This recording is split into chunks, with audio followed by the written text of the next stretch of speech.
Some business advice that's blindingly obvious once you know it. The second email that you send to potential customers and clients is the most important email that you'll ever send. Now, I'm filming this video because a guy called Neil reached out. He wants some help writing what he called an introduction email. Now, the first three emails that you will send are the promise, the welcome, and then the offer. The promise delivers on the promise that you made. If someone opts in for your free resource, something like that.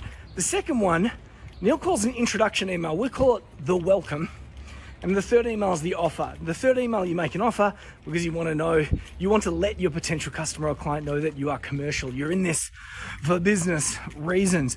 But this second email, the welcome, which Neil calls an introduction, he wants to make it about the customer or client. He says, what can I write that's going to make it a little bit more what's in it for them? Here's the freaky thing about this email. It can be about you, almost entirely about you.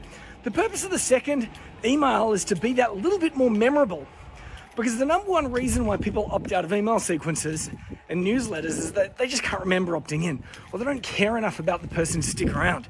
So the first email, the promise, is to deliver on the promise. The second email is to tell your story, and the third one is to be commercial. So reliable, memorable, commercial.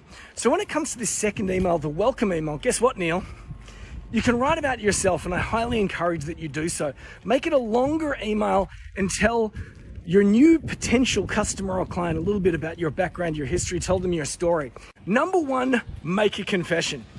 Make a confession that highlights your authentic connection to the problem. So you might, for example, say, once upon a time I was, this is embarrassing, and then reveal something about yourself that is probably going to be likely to reflect a problem that they're facing right now. So for example, I might confess that I'm a technophobe.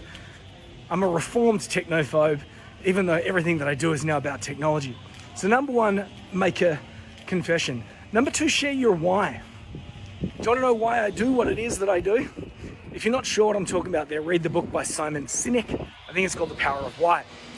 But the third one is my favorite. Just write this sentence. Do you know what frickin' does my head in? Do you know what frickin' does my head in? And then share a tip or a piece of advice that highlights a common industry sin. What are other people in your space doing that drives other people nuts? Do you know what frickin' does my head in? Share an industry sin. You're going to be talking to the needs of the customer or client. You're going to be telling your story, and you're going to be setting yourself as someone that's a little bit different to all the rest. Now, if you want to see an example of one of my welcome emails, here's a screen grab on the screen right now. This is one of many that we've run over the years. Or alternatively, you can hit the link in my bio, subscribe to our email newsletter, and typically the second email that you will get from us will be my welcome email.